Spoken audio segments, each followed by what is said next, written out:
Primeira Epístola de Paulo aos Coríntios. Capítulo 1.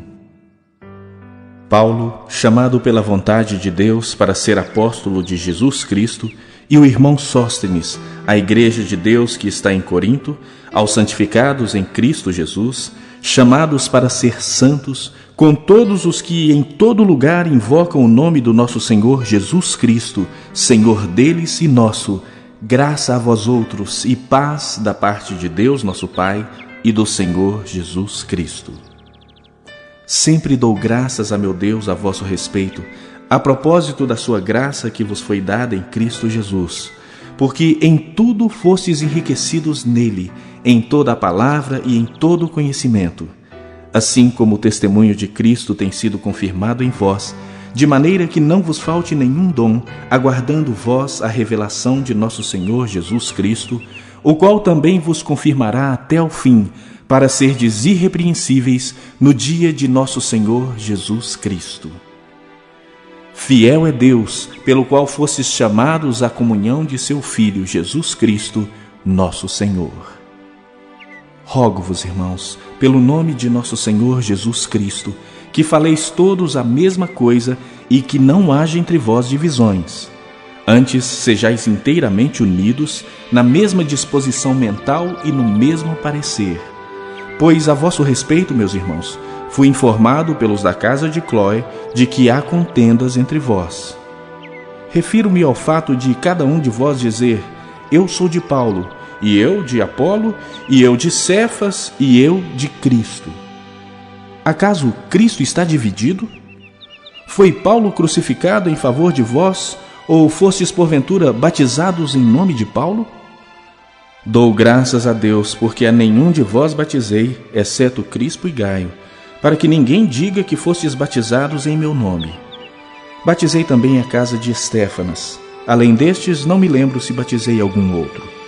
Porque não me enviou Cristo para batizar, mas para pregar o Evangelho, não com sabedoria de palavra, para que não se anule a cruz de Cristo.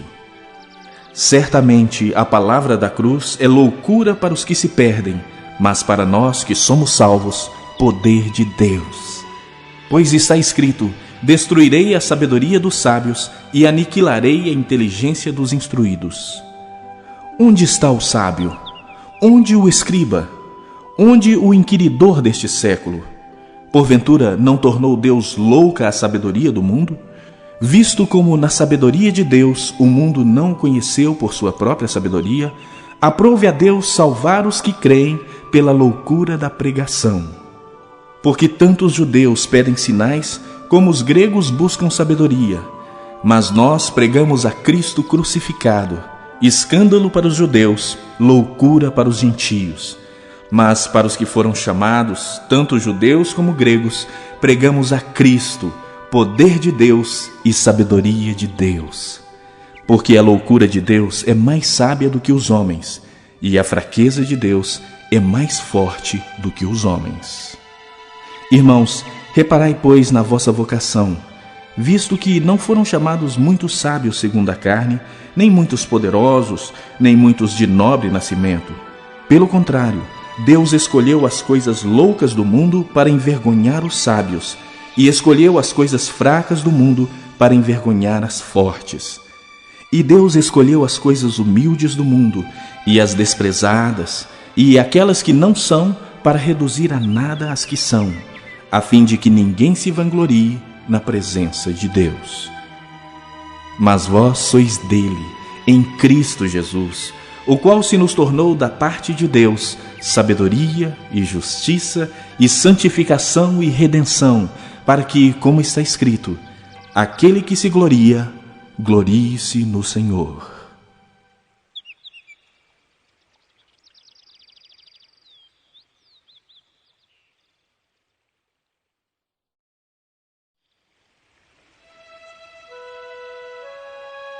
Capítulo 2.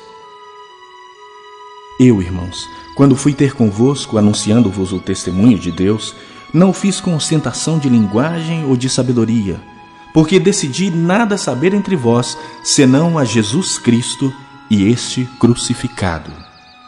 E foi em fraqueza, temor e grande temor que eu estive entre vós. A minha palavra e a minha pregação não consistiram em linguagem persuasiva de sabedoria, mas em demonstração do Espírito e de poder, para que a vossa fé não se apoiasse em sabedoria humana, e sim no poder de Deus. Entretanto, expomos sabedoria entre os experimentados, não porém a sabedoria deste século, nem a dos poderosos desta época, que se reduzem a nada. Mas falamos a sabedoria de Deus em mistério, outrora oculta, a qual Deus preordenou desde a eternidade para a nossa glória. Sabedoria essa que nenhum dos poderosos deste século conheceu, porque se a tivessem conhecido, jamais teriam crucificado o Senhor da glória.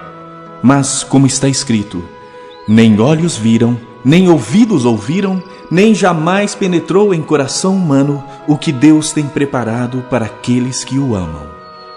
Mas Deus nos revelou pelo Espírito, porque o Espírito a todas as coisas perscruta, até mesmo as profundezas de Deus. Porque qual dos homens sabe as coisas do homem, senão o seu próprio Espírito que nele está? Assim também as coisas de Deus, ninguém as conhece, senão o Espírito de Deus. Ora, nós não temos recebido o Espírito do mundo, e sim o Espírito que vem de Deus, para que conheçamos o que por Deus nos foi dado gratuitamente.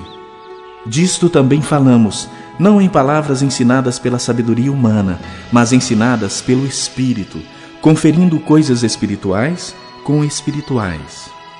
Ora, o homem natural não aceita as coisas do Espírito de Deus, porque lhes são loucura, e não pode entendê-las, porque elas se discernem espiritualmente. Porém, o homem espiritual julga todas as coisas, mas ele mesmo não é julgado por ninguém. Pois quem conheceu a mente do Senhor que o possa instruir? Nós, porém, temos a mente de Cristo.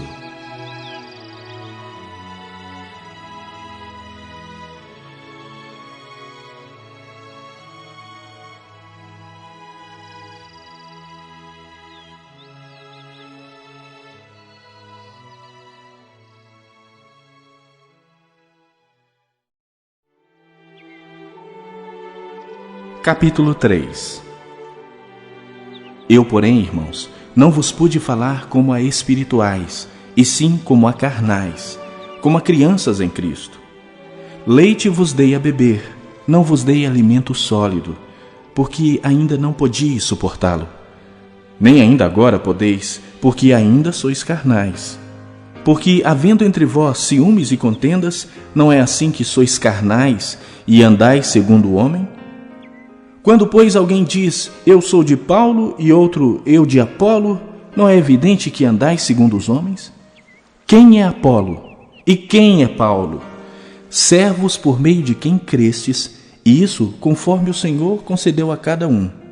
Eu plantei, Apolo regou, mas o crescimento veio de Deus. De modo que nem o que planta é alguma coisa, nem o que rega, mas Deus que dá o crescimento. Ora, o que planta e o que rega são um, e cada um receberá o seu galardão segundo o seu próprio trabalho.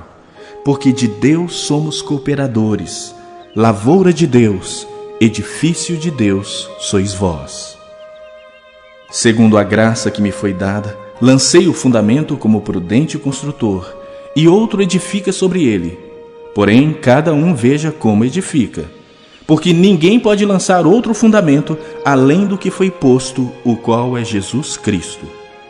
Contudo, se o que alguém edifica sobre o fundamento é ouro, prata, pedras preciosas, madeira, feno, palha, manifesta se tornará a obra de cada um, pois o dia a demonstrará, porque está sendo revelada pelo fogo.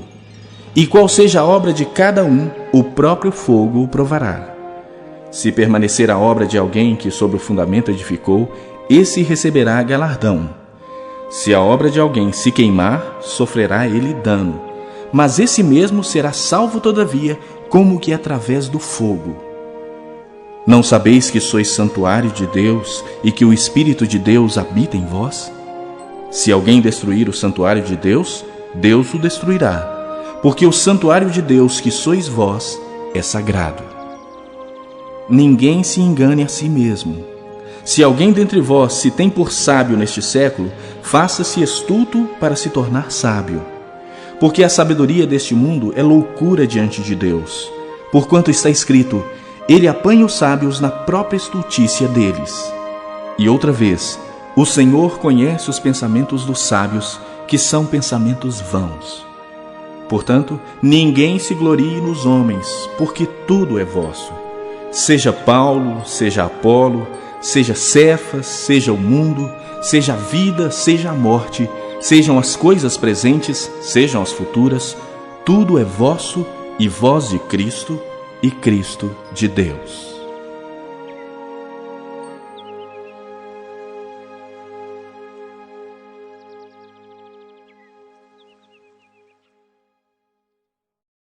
Capítulo 4.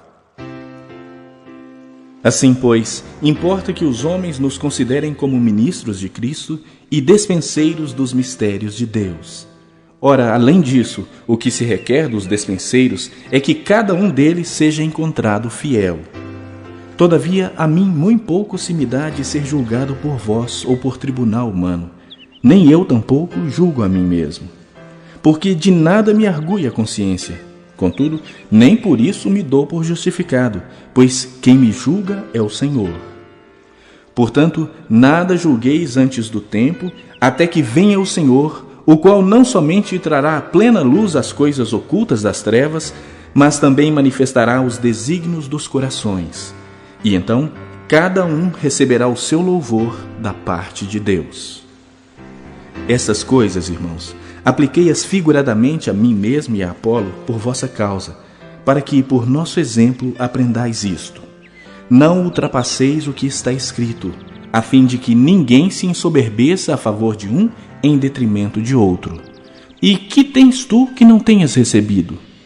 E se o recebeste, por que te vanglorias como se o não tiveras recebido? Já estáis fartos, já estáis ricos. Chegastes a reinar sem nós. Sim, tomara reinasseis, para que também nós viéssemos a reinar convosco. Porque a mim me parece que Deus nos pôs a nós, os apóstolos, em último lugar, como se fôssemos condenados à morte, porque nos tornamos espetáculo ao mundo, tanto a anjos como a homens. Nós somos loucos por causa de Cristo, e vós sábios em Cristo. Nós fracos e vós fortes, vós nobres e nós desprezíveis. Até a presente hora sofremos fome e sede e nudez, e somos esbofeteados e não temos morada certa, e nos afadigamos trabalhando com as nossas próprias mãos. Quando somos injuriados, bendizemos. Quando perseguidos, suportamos.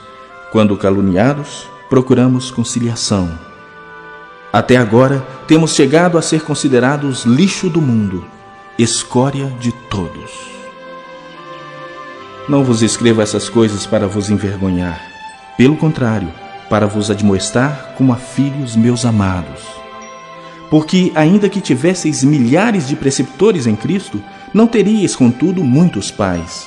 Pois eu, pelo Evangelho, vos gerei em Cristo Jesus.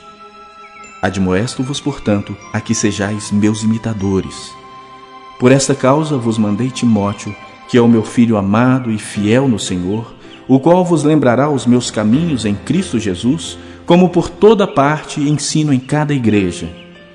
Alguns se ensoberbeceram, como se eu não tivesse de ir ter convosco. Mas em breve irei visitar-vos, se o Senhor quiser, e então conhecerei não a palavra, mas o poder dos ensoberbecidos. Porque o reino de Deus não consiste em palavra, mas em poder. Que preferis? Irei a vós outros com vara ou com amor e espírito de mansidão?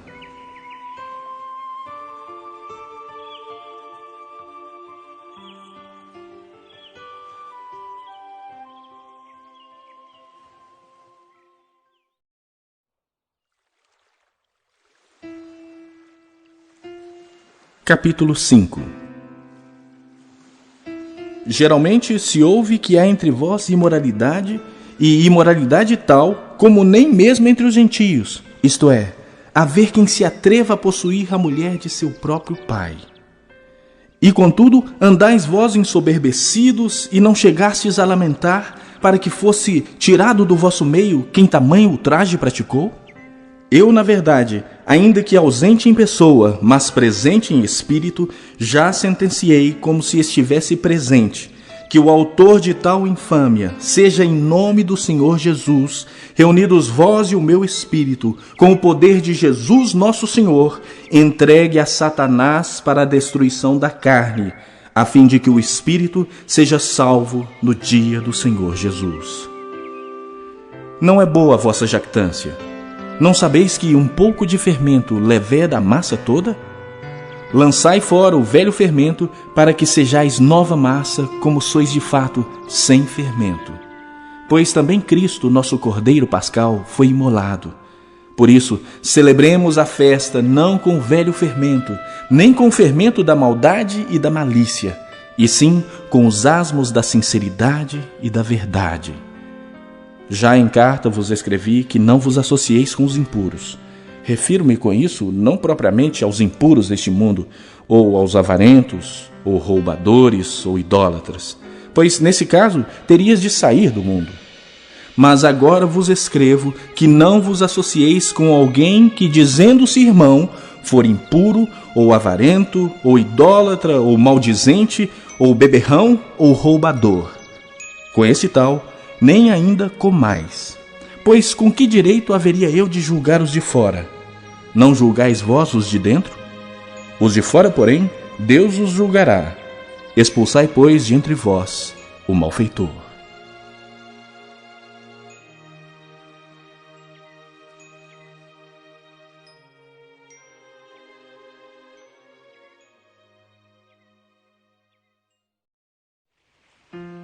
Capítulo 6.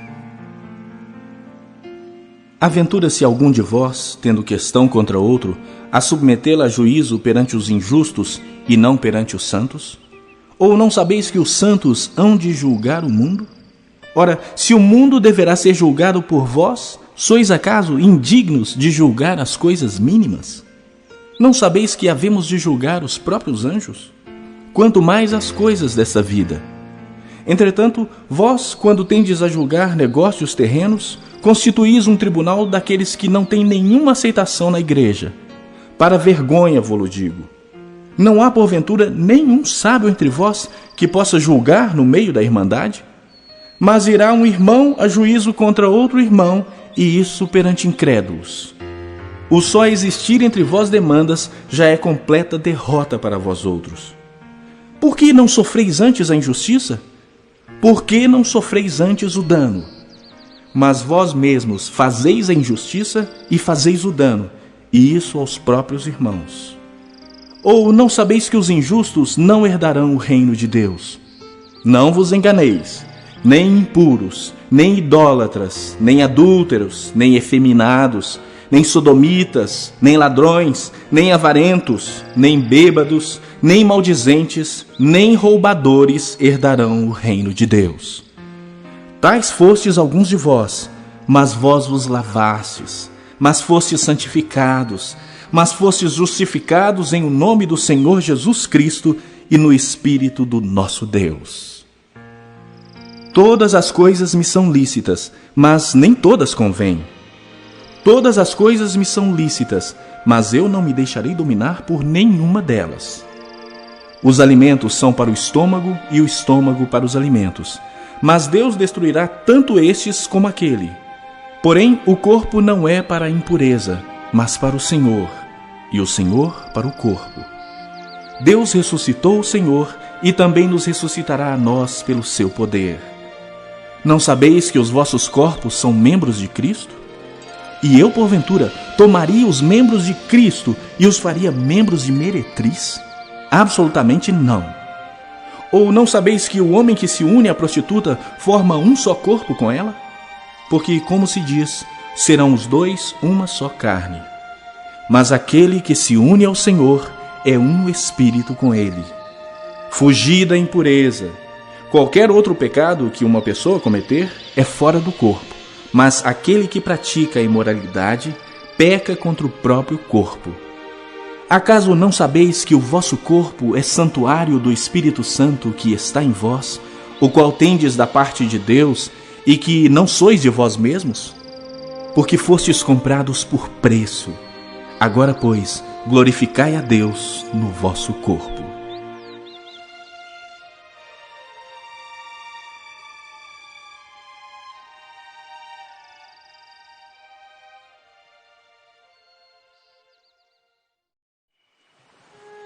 Capítulo 7. Quanto ao que me escrevestes, é bom que o homem não toque em mulher, mas por causa da impureza, cada um tem a sua própria esposa e cada uma o seu próprio marido. O marido conceda à esposa o que lhe é devido, e também, semelhantemente, a esposa ao seu marido. A mulher não tem poder sobre o seu próprio corpo, e sim o marido. E também, semelhantemente, o marido não tem poder sobre o seu próprio corpo, e sim a mulher. Não vos priveis um ao outro, salvo talvez por mútuo consentimento, por algum tempo, para vos dedicardes à oração, e novamente vos ajuntardes, para que Satanás não vos tente por causa da incontinência. E isto vos digo como concessão, e não por mandamento. Quero que todos os homens sejam tais como também eu sou. No entanto, cada um tem de Deus o seu próprio dom.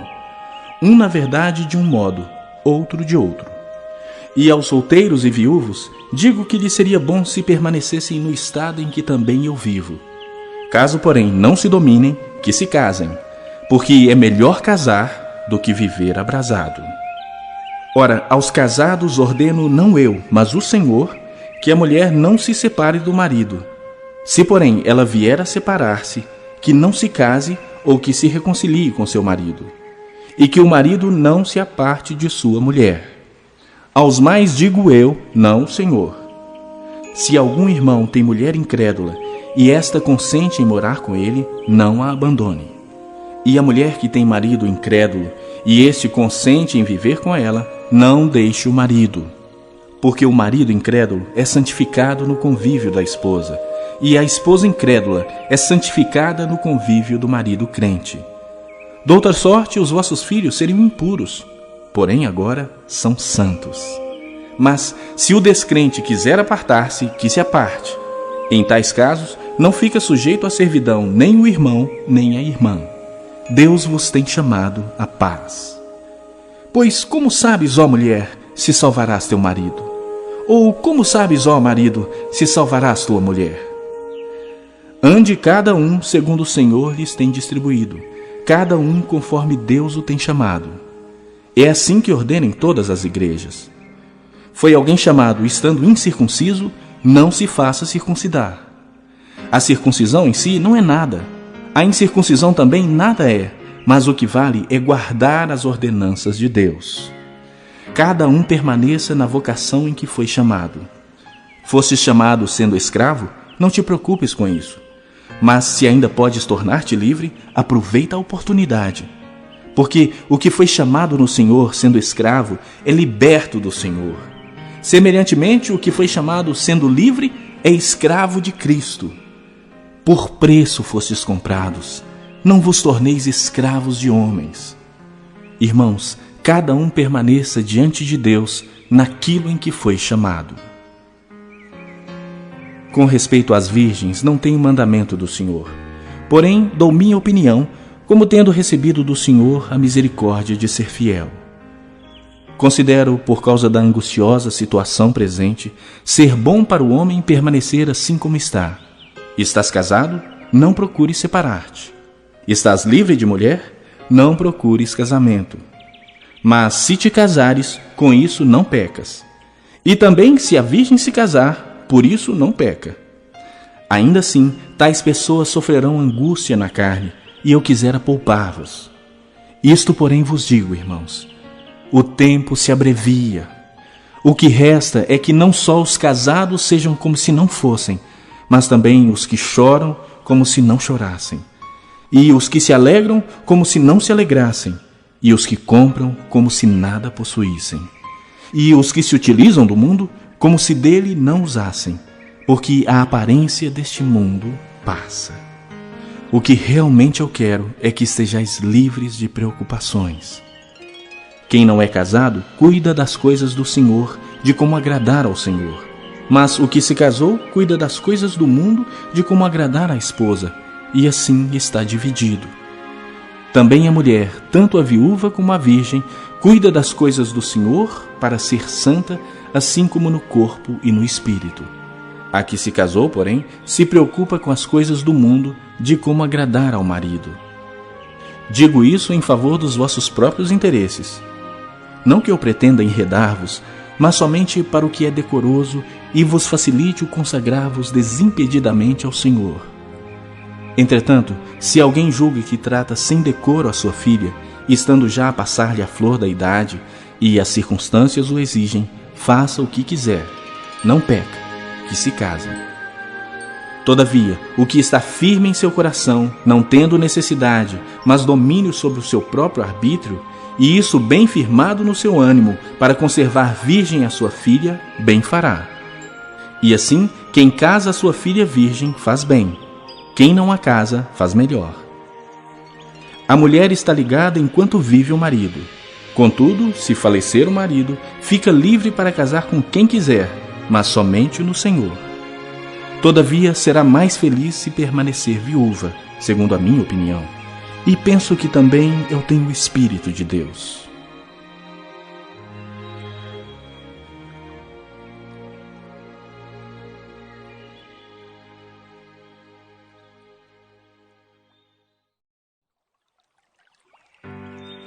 Capítulo 8. No que se refere às coisas sacrificadas a ídolos, reconhecemos que todos somos senhores do saber.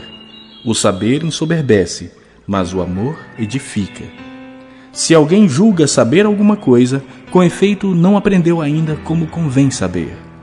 Mas se alguém ama a Deus, esse é conhecido por ele. No tocante à comida sacrificada a ídolos, sabemos que o ídolo de si mesmo nada é no mundo e que não há senão um só Deus.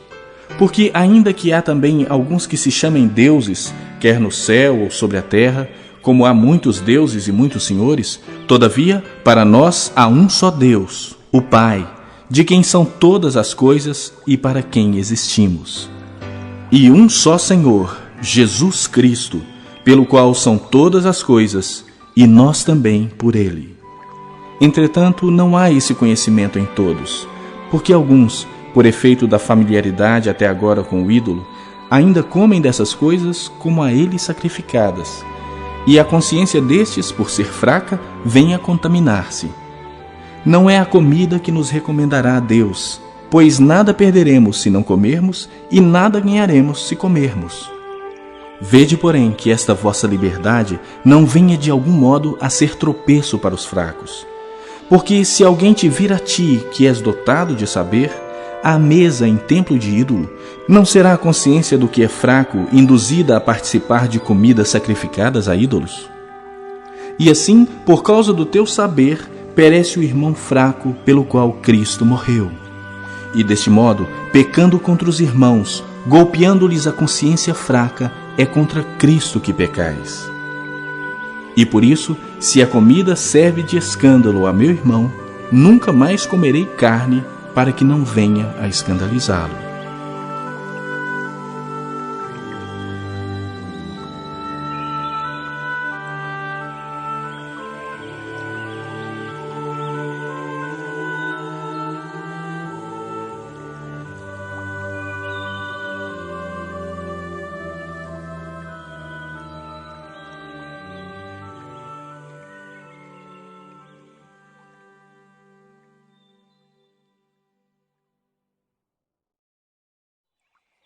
Capítulo 9.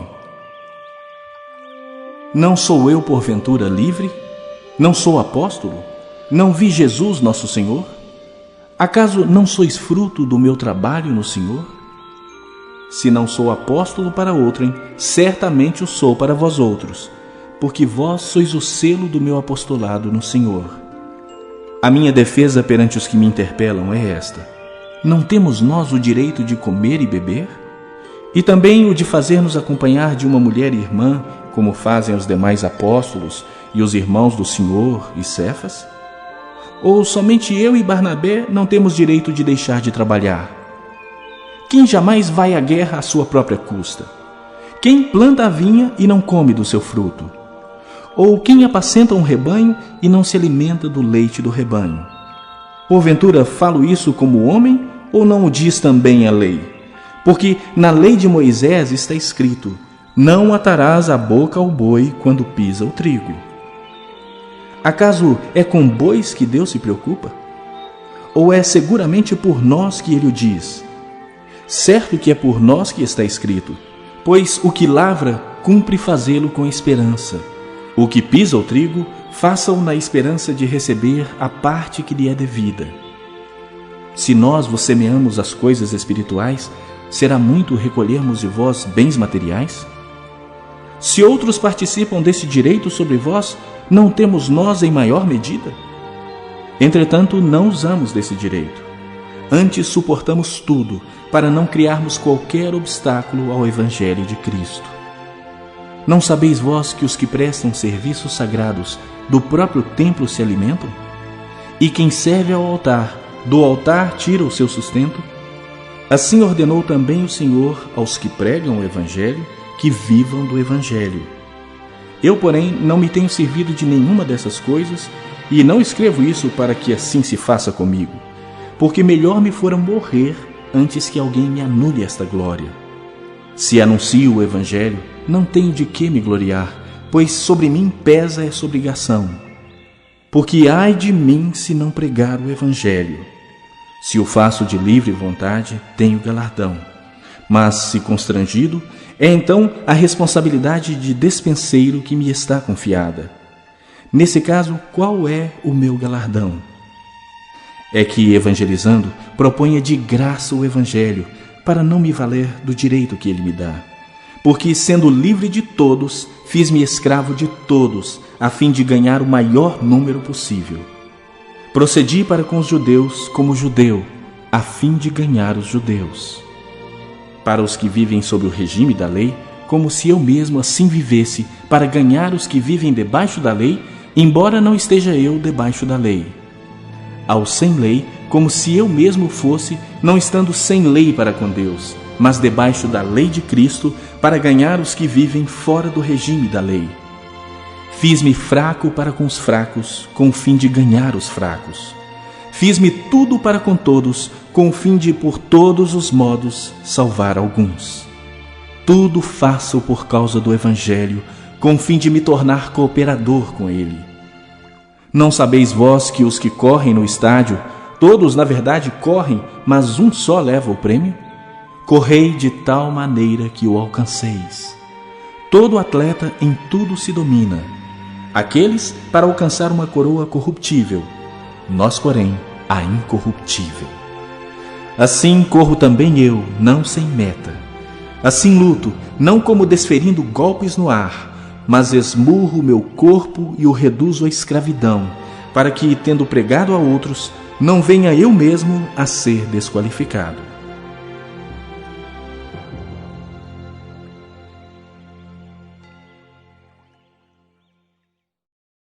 Capítulo 10.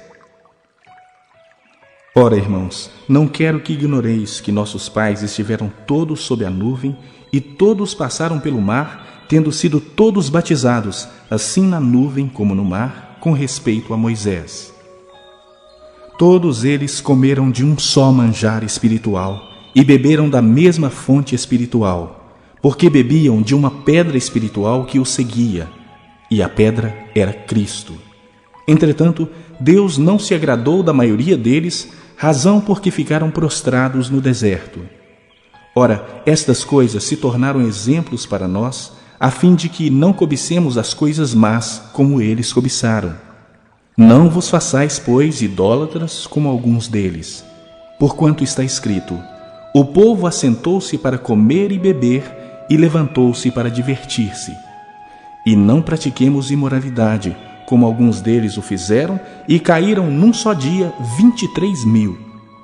Não ponhamos o Senhor à prova, como alguns deles já fizeram, e pereceram pelas mordeduras das serpentes.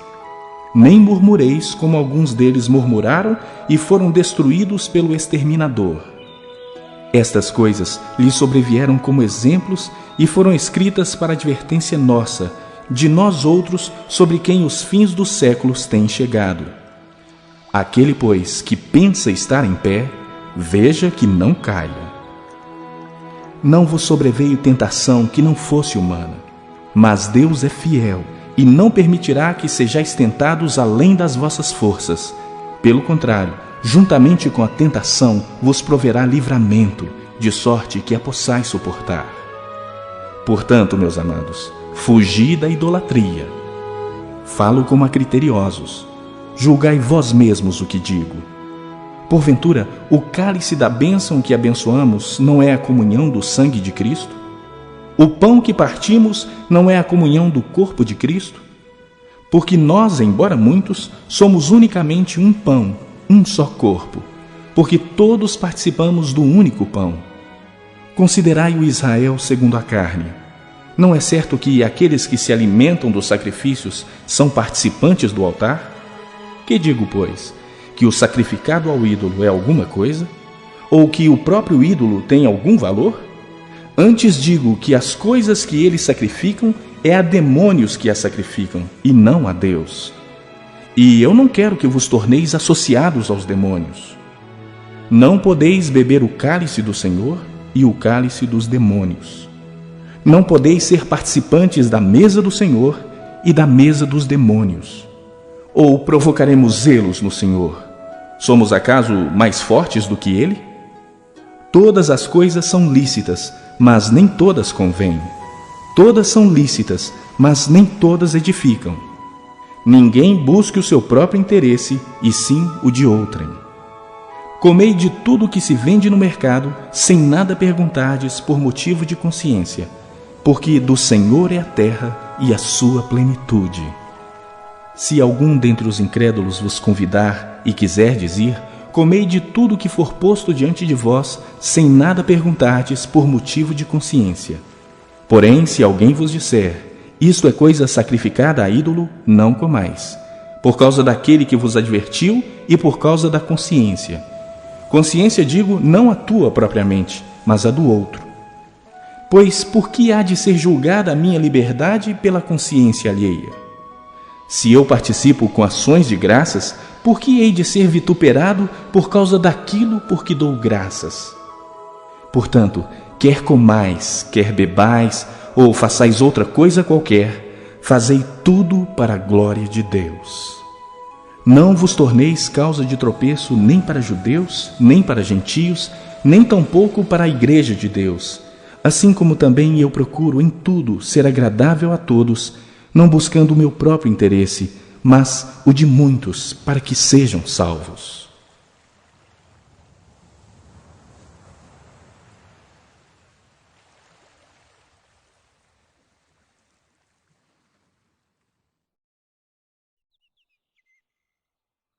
Capítulo 11. Sede meus imitadores, como também eu sou de Cristo. De fato eu vos louvo, porque em tudo vos lembrais de mim e retendes as tradições, assim como vô-las entreguei. Quero, entretanto, que saibais ser Cristo o cabeça de todo o homem, e o homem o cabeça da mulher, e Deus o cabeça de Cristo. Todo homem que ora ou profetiza, tendo a cabeça coberta, desonra a sua própria cabeça. Toda mulher, porém, que ora ou profetiza com a cabeça sem véu, desonra a sua própria cabeça, porque é como se a tivesse rapada. Portanto, se a mulher não usa véu, nesse caso que rape o cabelo. Mas se lhe é vergonhoso o tosquiar-se ou rapar-se, cumpre-lhe usar véu. Porque, na verdade, o homem não deve cobrir a cabeça, por ser ele imagem e glória de Deus, mas a mulher é glória do homem. Porque o homem não foi feito da mulher, e sim a mulher do homem. Porque também o homem não foi criado por causa da mulher, e sim a mulher por causa do homem. Portanto, deve a mulher, por causa dos anjos, trazer véu na cabeça como sinal de autoridade. No Senhor, todavia, nem a mulher é independente do homem, nem o homem independente da mulher. Porque, como provém a mulher do homem, assim também o homem é nascido da mulher. E tudo vem de Deus. Julgai entre vós mesmos: é próprio que a mulher ore a Deus sem trazer o véu? Ou não vos ensina a própria natureza ser desonroso para o homem usar cabelo comprido? E que, tratando-se da mulher, é para ela uma glória? Pois o cabelo lhe foi dado em lugar de mantilha. Contudo, se alguém quer ser contencioso, saiba que nós não temos tal costume, nem as igrejas de Deus. Nisto, porém, que vos prescrevo, não vos louvo, porquanto vos ajuntais não para melhor, e sim para pior. Porque, antes de tudo, estou informado haver divisões entre vós quando vos reunis na igreja, e eu, em parte, o creio. Porque até mesmo importa que haja partidos entre vós, para que também os aprovados se tornem conhecidos em vosso meio. Quando, pois, vos reunis no mesmo lugar, não é a ceia do Senhor que comeis, porque, ao comerdes, cada um toma antecipadamente a sua própria ceia. E há quem tenha fome, ao passo que há também quem se embriague. Não tendes, porventura, casas onde comer e beber? Ou menosprezais a igreja de Deus e envergonhais os que nada têm? Que vos direi? Louvar-vos-ei? Nisto certamente não vos louvo. Porque eu recebi do Senhor o que também vos entreguei, que o Senhor Jesus, na noite em que foi traído, tomou o pão, e, tendo dado graças, o partiu e disse: Isto é o meu corpo que é dado por vós. Fazei isto em memória de mim. Por semelhante modo, depois de haver ceado, tomou também o cálice, dizendo: Este cálice é a nova aliança no meu sangue. Fazei isto todas as vezes que o beberdes, em memória de mim. Porque todas as vezes que comerdes este pão e beberdes o cálice, anunciais a morte do Senhor, até que ele venha. Por isso, aquele que comer o pão ou beber o cálice do Senhor indignamente, será réu do corpo e do sangue do Senhor. Examine-se, pois, o homem a si mesmo, e assim coma do pão e beba do cálice. Pois quem come e bebe sem discernir o corpo, come e bebe juízo para si. Eis a razão porque há entre vós muitos fracos e doentes, e não poucos que dormem. Porque se nos julgássemos a nós mesmos, não seríamos julgados. Mas quando julgados, somos disciplinados pelo Senhor para não sermos condenados com o mundo. Assim, pois, irmãos meus, quando vos reunis para comer, esperai uns pelos outros. Se alguém tem fome, coma em casa, a fim de não vos reunirdes para juízo. Quanto às demais coisas, eu as ordenarei quando for ter convosco.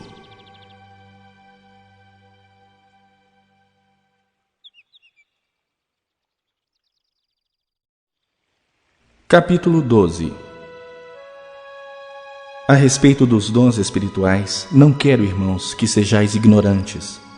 Sabeis que outrora, quando éreis gentios, deixáveis conduzir-vos aos ídolos mudos, segundo éreis guiados. Por isso vos faço compreender que ninguém que fala pelo Espírito de Deus afirma anátema Jesus. Por outro lado, ninguém pode dizer Senhor Jesus, senão pelo Espírito Santo. Ora, os dons são diversos, mas o Espírito é o mesmo. E também há diversidade nos serviços, mas o Senhor é o mesmo. E há diversidade nas realizações, mas o mesmo Deus é quem opera tudo em todos. A manifestação do Espírito é concedida a cada um, visando a um fim proveitoso. Porque a um é dada, mediante o Espírito, a palavra da sabedoria, e a outro, segundo o mesmo Espírito, a palavra do conhecimento. A outro, no mesmo Espírito, a fé, e a outro, no mesmo Espírito, dons de curar. A outro, operações de milagres, a outro, profecia, a outro, discernimento de espíritos, a um, variedade de línguas, e a outro, capacidade para interpretá-las. Mas um só e o mesmo Espírito realiza todas essas coisas, distribuindo-as como lhe apraz a cada um individualmente. Porque assim como o corpo é um e tem muitos membros, e todos os membros, sendo muitos, constituem um só corpo, assim também com respeito a Cristo. Pois em um só Espírito todos nós fomos batizados em um corpo, quer judeus, quer gregos, quer escravos, quer livres. E a todos nós foi dado beber de um só Espírito. Porque também o corpo não é um só membro, mas muitos. Se disser o pé, porque não sou mão, não sou do corpo, nem por isso deixe de ser do corpo. Se o ouvido disser, porque não sou olho, não sou do corpo, nem por isso deixe de o ser. Se todo o corpo fosse olho, onde estaria o ouvido? Se todo fosse ouvido, onde o olfato? Mas Deus dispôs os membros, colocando cada um deles no corpo como lhe aprouve. Se todos, porém, fossem um só membro, onde estaria o corpo? O certo é que há muitos membros, mas um só corpo. Não podem os olhos dizer à mão, não precisamos de ti, nem ainda a cabeça aos pés, não preciso de vós. Pelo contrário, os membros do corpo que parecem ser mais fracos são necessários. E os que nos parecem menos dignos no corpo, a estes damos muito maior honra. Também os que em nós não são decorosos, revestimos de especial honra. Mas os nossos membros nobres não têm necessidade disso. Contudo, Deus coordenou o corpo, concedendo muito mais honra àquilo que menos tinha, para que não haja divisão no corpo. Pelo contrário, cooperem os membros com igual cuidado em favor uns dos outros.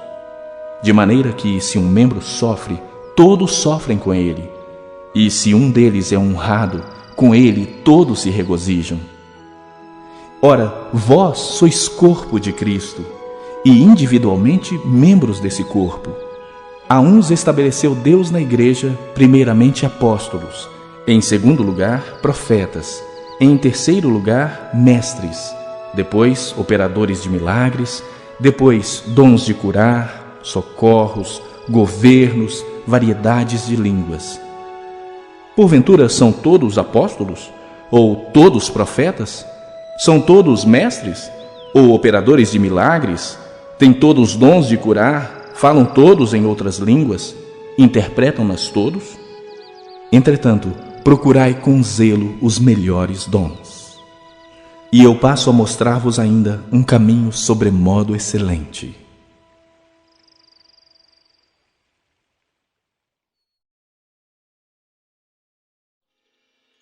Capítulo 13. Ainda que eu fale as línguas dos homens e dos anjos, se não tiver amor, serei como bronze que soa ou como símbolo que retine. Ainda que eu tenha o dom de profetizar e conheça todos os mistérios e toda a ciência, ainda que eu tenha tamanha fé a ponto de transportar montes, se não tiver amor, nada serei. E ainda que eu distribua todos os meus bens entre os pobres, e ainda que eu entregue o meu próprio corpo para ser queimado, se não tiver amor, nada disso me aproveitará. O amor é paciente, é benigno. O amor não arde em ciúmes, não se ufana, não se ensoberbece, não se conduz inconvenientemente, não procura os seus interesses, não se exaspera, não se ressente do mal. Não se alegra com a injustiça, mas regozija-se com a verdade. Tudo sofre, tudo crê, tudo espera, tudo suporta. O amor jamais acaba, mas havendo profecias, desaparecerão. Havendo línguas, cessarão. Havendo ciência, passará. Porque em parte conhecemos e em parte profetizamos. Quando, porém, vier o que é perfeito, então o que é em parte será aniquilado. Quando eu era menino, falava como menino, sentia como menino, pensava como menino. Quando cheguei a ser homem, desisti das coisas próprias de menino.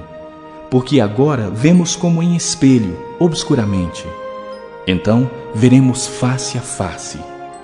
Agora conheço em parte, então conhecerei como também sou conhecido. Agora, pois, permanecem a fé, a esperança e o amor. Estes três, porém, o maior destes é o amor.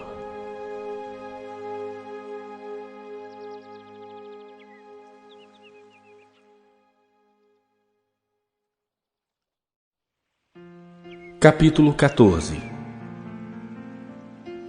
Segui o amor e procurai com zelo os dons espirituais, mas principalmente que profetizeis. Pois quem fala em outra língua não fala a homens, senão a Deus, visto que ninguém o entende e em espírito fala mistérios. Mas o que profetiza fala aos homens, edificando, exortando e consolando. O que fala em outra língua, a si mesmo se edifica, mas o que profetiza edifica a igreja.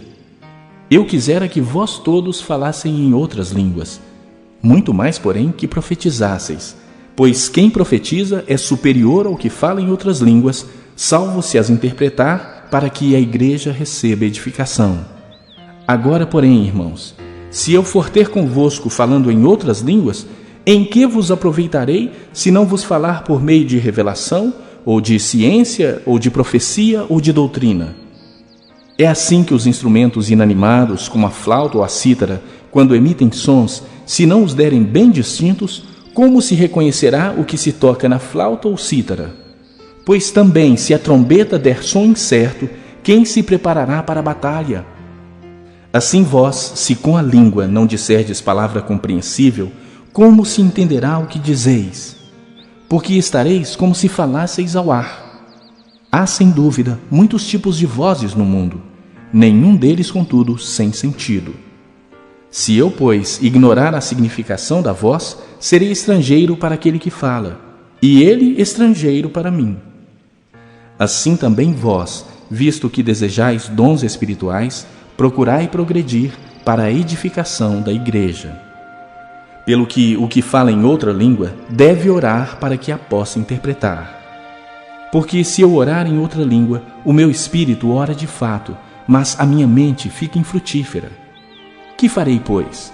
Orarei com o espírito, mas também orarei com a mente. Cantarei com o espírito, mas também cantarei com a mente. E se tu bendisseres apenas em espírito, como dirá o indouto o amém depois da tua ação de graças? Visto que não entende o que dizes. Porque tu, de fato, dás bem as graças, mas o outro não é edificado. Dou graças a Deus porque falo em outras línguas mais do que todos vós. Contudo, prefiro falar na igreja 5 palavras com o meu entendimento para instruir outros, a falar 10.000 em outra língua. Irmãos, não sejais meninos no juízo, na malícia sim, sede crianças. Quanto ao juízo, sede homens amadurecidos. Na lei está escrito: falarei a este povo por homens de outras línguas e por lábios de outros povos, e nem assim me ouvirão, diz o Senhor. De sorte que as línguas constituem um sinal não para os crentes, mas para os incrédulos. Mas a profecia não é para os incrédulos, e sim para os que creem. Se, pois, toda a igreja se reunir no mesmo lugar, e todos se puserem a falar em outras línguas, no caso de entrarem indoutos ou incrédulos, não dirão porventura que estáis loucos? Porém, se todos profetizarem e entrar algum incrédulo ou indouto, é ele por todos convencido e por todos julgado. Tornam-se-lhe manifestos os segredos do coração, e assim, prostrando-se com a face em terra, adorará a Deus, testemunhando que Deus está de fato no meio de vós. Que fazer, pois, irmãos? Quando vos reunis, um tem salmo, outro doutrina, este traz revelação, aquele outra língua e ainda outro interpretação. Seja tudo feito para edificação. No caso de alguém falar em outra língua, que não sejam mais do que 2 ou quando muito 3, e isto sucessivamente, e haja quem interprete. Mas, não havendo intérprete, fique calado na igreja, falando consigo mesmo e com Deus. Tratando-se de profetas, falem apenas 2 ou 3 e os outros julguem. Se, porém, vier revelação a outro em que esteja sentado, cale-se o primeiro. Porque todos podereis profetizar um após outro, para todos aprenderem e serem consolados. Os espíritos dos profetas estão sujeitos aos próprios profetas. Porque Deus não é de confusão, e sim de paz. Como em todas as igrejas dos santos, conservem-se as mulheres caladas nas igrejas, porque não lhes é permitido falar. mas estejam submissas, como também a lei o determina. Se, porém, querem aprender alguma coisa, interroguem em casa a seu próprio marido, porque para a mulher é vergonhoso falar na igreja. Porventura, a palavra de Deus se originou no meio de vós, ou veio ela exclusivamente para vós outros? Se alguém se considera profeta ou espiritual, reconheça ser mandamento do Senhor o que vos escrevo. E se alguém o ignorar, será ignorado. Portanto, meus irmãos, procurai com zelo o dom de profetizar e não proibais o falar em outras línguas. Tudo, porém, seja feito com decência e ordem.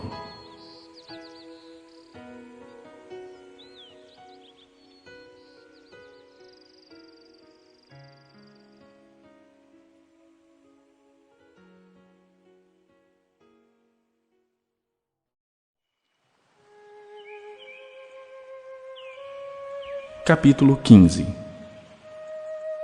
Irmãos, venho lembrar-vos o evangelho que vos anunciei, o qual recebestes e no qual ainda perseverais. Por ele também sois salvos, se retiverdes a palavra tal como vô-la preguei, a menos que tenhais crido em vão. Antes de tudo, vos entreguei o que também recebi, que Cristo morreu pelos nossos pecados, segundo as Escrituras, e que foi sepultado e ressuscitou ao terceiro dia, segundo as Escrituras. E apareceu a Cefas e depois aos 12. Depois foi visto por mais de 500 irmãos de uma só vez, dos quais a maioria sobrevive até agora, porém alguns já dormem. Depois foi visto por Tiago, mais tarde por todos os apóstolos, e afinal, depois de todos, foi visto também por mim, como por um nascido fora do tempo. Porque eu sou o menor dos apóstolos, que mesmo não sou digno de ser chamado apóstolo, pois persegui a igreja de Deus. Mas pela graça de Deus sou o que sou, e a sua graça que me foi concedida não se tornou vã. Antes trabalhei muito mais do que todos eles, todavia não eu, mas a graça de Deus comigo. Portanto, seja eu ou sejam eles, assim pregamos e assim crestes. Ora, se é corrente pregar-se que Cristo ressuscitou dentre os mortos, como, pois, afirmam alguns dentre vós que não há ressurreição de mortos? E se não há ressurreição de mortos, então Cristo não ressuscitou. E se Cristo não ressuscitou, é vã a nossa pregação e vã a vossa fé. E somos tidos por falsas testemunhas de Deus, porque temos asseverado contra Deus que ele ressuscitou a Cristo, ao qual ele não ressuscitou, se é certo que os mortos não ressuscitam. Porque se os mortos não ressuscitam, também Cristo não ressuscitou. E se Cristo não ressuscitou, é vã a vossa fé e ainda permaneceis nos vossos pecados. E ainda mais, os que dormiram em Cristo pereceram. Se a nossa esperança em Cristo se limita apenas a esta vida, somos os mais infelizes de todos os homens. Mas, de fato, Cristo ressuscitou dentre os mortos, sendo ele as primícias dos que dormem. Visto que a morte veio por um homem, também por um homem veio a ressurreição dos mortos. Porque assim como em Adão todos morrem, assim também todos serão vivificados em Cristo. Cada um, porém, por sua própria ordem. Cristo as primícias, depois os que são de Cristo na sua vinda. E então virá o fim, quando ele entregar o reino ao Deus e Pai, quando houver destruído todo o principado, bem como toda potestade e poder. Porque convém que ele reine até que haja posto todos os inimigos debaixo dos pés. O último inimigo a ser destruído é a morte, porque todas as coisas sujeitou debaixo dos pés. E quando diz que todas as coisas lhe estão sujeitas, certamente exclui aquele que tudo lhe subordinou. Quando, porém, todas as coisas lhe estiverem sujeitas, então o próprio Filho também se sujeitará àquele que todas as coisas lhe sujeitou, para que Deus seja tudo em todos. De outra maneira, que farão os que se batizam por causa dos mortos? Se absolutamente os mortos não ressuscitam, por que se batizam por causa deles? E por que também nós nos expomos a perigos a toda hora? Dia após dia morro. Eu protesto, irmãos, pela glória que tenho em vós outros, em Cristo Jesus, nosso Senhor. Se como homem lutei em Éfeso com feras, que me aproveita isso? Se os mortos não ressuscitam, comamos e bebamos, que amanhã morreremos. Não vos enganeis, as más conversações corrompem os bons costumes. Tornai-vos à sobriedade como é justo e não pequeis, porque alguns ainda não têm o conhecimento de Deus. Isto digo para vergonha vossa. Mas alguém dirá: como ressuscitam os mortos? E em que corpo vêm? Insensato! O que semeias não nasce se primeiro não morrer. E quando semeias, não semeias o corpo que há de ser, mas o simples grão, como de trigo ou de qualquer outra semente. Mas Deus lhe dá corpo como lhe aprouve dar, e a cada uma das sementes o seu corpo apropriado. Nem toda carne é a mesma, porém, uma é a carne dos homens, outra a dos animais, outra a das aves e outra a dos peixes. Também há corpos celestiais e corpos terrestres. E, sem dúvida, uma é a glória dos celestiais e outra a dos terrestres. Uma é a glória do sol, outra a glória da lua e outra a das estrelas, porque até entre estrela e estrela há diferenças de esplendor. Pois assim também é a ressurreição dos mortos. Semeia-se o corpo na corrupção, ressuscita na incorrupção. Semeia-se em desonra, ressuscita em glória. Semeia-se em fraqueza, ressuscita em poder. Semeia-se corpo natural, ressuscita corpo espiritual. Se há corpo natural, há também corpo espiritual. Pois assim está escrito: o primeiro homem, Adão, foi feito alma vivente. O último Adão, porém, é espírito vivificante. Mas não é primeiro o espiritual, e sim o natural, depois o espiritual. O primeiro homem formado da terra é terreno, o segundo homem é do céu. Como foi o primeiro homem o terreno, tais são também os demais homens terrenos. E como é o homem celestial, tais também os celestiais. E assim como trouxemos a imagem do que é terreno, devemos trazer também a imagem do celestial. Isto afirmo, irmãos, que a carne e o sangue não podem herdar o reino de Deus, nem a corrupção herdar a incorrupção. Eis que vos digo um mistério: nem todos dormiremos, mas transformados seremos todos, num momento, num abrir e fechar de olhos, ao ressoar da última trombeta. A trombeta soará, os mortos ressuscitarão incorruptíveis e nós seremos transformados. Porque é necessário que este corpo corruptível se revista da incorruptibilidade e que o corpo mortal se revista da imortalidade. E quando este corpo corruptível se revestir de incorruptibilidade e o que é mortal se revestir de imortalidade, então se cumprirá a palavra que está escrita: tragada foi a morte pela vitória. Onde está, ó morte, a tua vitória? Onde está, ó morte, o teu aguilhão? O aguilhão da morte é o pecado, e a força do pecado é a lei. Graças a Deus que nos dá a vitória por intermédio de nosso Senhor Jesus Cristo. Portanto, meus amados irmãos, sede firmes, inabaláveis e sempre abundantes na obra do Senhor, sabendo que no Senhor o vosso trabalho não é vão. Capítulo 16. Quanto à coleta para os santos, fazei vós também como ordenei às igrejas da Galácia. No primeiro dia da semana, cada um de vós ponha de parte em casa, conforme a sua prosperidade, e vá juntando para que se não façam coletas quando eu for. E quando tiver chegado, enviarei com cartas para levarem as vossas dádivas a Jerusalém àqueles que aprovardes. Se convier que eu também vá, eles irão comigo. Irei ter convosco por ocasião da minha passagem pela Macedônia, porque devo percorrer a Macedônia. E bem pode ser que convosco me demore, ou mesmo passe o inverno, para que me encaminheis nas viagens que eu tenha de fazer. Porque não quero agora ver-vos apenas de passagem, pois espero permanecer convosco algum tempo, se o Senhor o permitir. Ficarei, porém, em Éfeso até ao Pentecostes, porque uma porta grande e oportuna para o trabalho se me abriu, e há muitos adversários. E se Timóteo for, vede que esteja sem receio entre vós, porque trabalha na obra do Senhor como também eu. Ninguém, pois, o despreze, mas encaminhai-o em paz para que venha ter comigo, visto que o espero com os irmãos. Acerca do irmão Apolo, muito lhe tenho recomendado que fosse ter convosco em companhia dos irmãos, mas de modo algum era a vontade dele ir agora. Irá, porém, quando se lhe deparar boa oportunidade.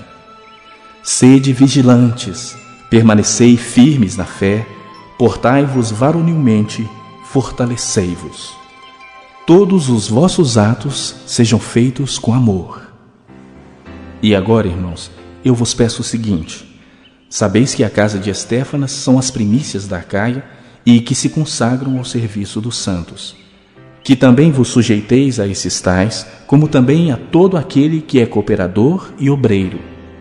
Alegro-me com a vinda de Estéfanas e de Fortunato e de Acaico, porque estes supriram o que da vossa parte faltava. Porque trouxeram refrigério ao meu espírito e ao vosso. Reconhecei, pois, a homens como estes. As igrejas da Ásia vos saúdam.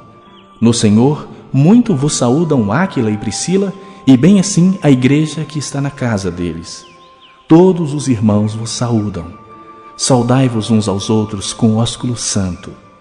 A saudação escrevo eu, Paulo, de próprio punho. Se alguém não ama o Senhor, seja anátema. Maranata. A graça do Senhor Jesus seja convosco. O meu amor seja com todos vós, em Cristo Jesus.